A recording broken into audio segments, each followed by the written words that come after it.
नमस्कार, स्वागत है आपका एमपी तक पर। मैं हूं रवीश पाल सिंह। मध्य प्रदेश में शनिवार सुबह से मूसलाधार बारिश का दौर जारी रहा, जिसकी वजह से एक बार फिर प्रमुख नदियों में जलस्तर तेजी से बढ़ा है।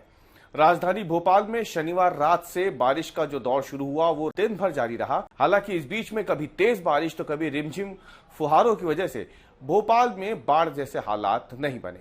मौसम विभाग के मुताबिक बारिश की जो तीव्रता शनिवार और शुक्रवार की दरमियानी रात थी, अगर वही तीव्रता शनिवार दिन भर जारी रहती तो भोपाल के लिए मुसीबत आ सकती थी। लेकिन भोपाल में बारिश की तीव्रता कभी तेज तो कभी बहुत धीमी हुई, जिसकी वजह से भोपाल में इस बार जल जमाव जैसे हालात नहीं बने। हालांकि बारिश जितनी हुई है उसके चलते हमीदिया रोड और अल्पना तिराहे पर एक बार फिर से जल जमाव की स्थिति देखने को मिली, जहां पे तकरीबन 1 से 1.5 फीट तक पानी भर गया। इसके अलावा भोपाल में कहीं पर भी जल जमाव की स्थिति नहीं बनी। लेकिन शनिवार दिन भर जो बारिश हुई है उसकी वजह से कई जगहों पर पेड़ गिरने की और नदियों के जलस्तर बढ़ने की तस्वीरें सामने आई। बारिश इतनी ज्यादा हुई है कि नर्मदा नदी में जो बरगी डैम है उसके गेट खोलने पड़े हैं, बारना डैम के गेट खोलने पड़े हैं।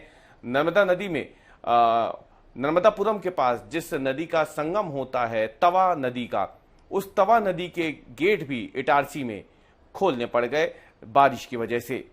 नर्मदा नदी में जलस्तर तेजी से बढ़ रहा है और शनिवार की अगर हम बात करें तो राजधानी भोपाल समेत आर्थिक राजधानी कहे जाने वाले इंदौर, उज्जैन, इटारसी, नर्मदापुरम, बैतूल, उमरिया, मंडला, इन तमाम जगहों पर जोरदार बारिश देखने को मिली है। दोपहर बाद 12 बजे के बाद से खंडवा, नेमावर, देवास में भी बारिश की खबरें सामने आई। मौसम विभाग के मुताबिक अगर आंकड़ों पर गौर करें तो बीते 24 घंटों में जो सबसे ज्यादा बारिश हुई है वो रिकॉर्ड की गई है। तकरीबन बताया जा रहा है 5.1 इंच बारिश वो सीधी जिले में रिकॉर्ड की गई है।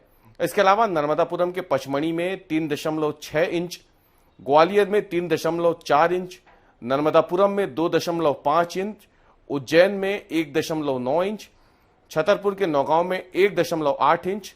इसके अलावा गुना, मलाजखंड, भोपाल, उमरिया, टीकमगढ़, दतिया, रतलाम, श्योपुर, खजुराहो, बैतूल, सिवनी, छिंदवाड़ा, इन तमाम जगहों पर बीते 24 घंटों में जोरदार बारिश देखने को मिली है।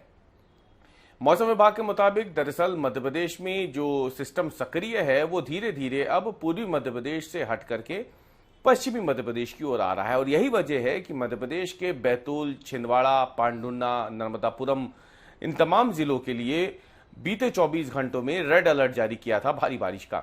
भारी बारिश, अति भारी बारिश जो है वो हो रही है इन जगहों पर। इसकी वजह से जो प्रमुख नदियां हैं उनके जलस्तर में तेजी से बढ़ोतरी हो रही है। फिर भले ही वो क्षिप्रा नदी हो, नर्मदा नदी हो या फिर तवा नदी हो, इनके जलस्तर बढ़ने की वजह से जो प्रमुख डैम है उनमें भी तेजी से जल भरण हो रहा है और इसीलिए कई प्रमुख बांधों के गेट शनिवार सुबह से प्रशासन को खोलने पड़ गए। माना जा रहा है कि जिस तरीके से नदियों में जलस्तर बढ़ रहा है, आने वाले 24 घंटों में और जो दूसरे प्रमुख डैम हैं जिनमें इंदिरा सागर डैम है या फिर गंभीर डैम है उज्जैन में, या फिर इंदौर के यशवंत सागर डैम की बात करें, यहां पर भी डैम के गेट खोलने की, या ओंकारेश्वर डैम जो है खंडवा जिले में ही, यहां पर भी डैम के गेट खोलने की स्थितियां बन सकती है।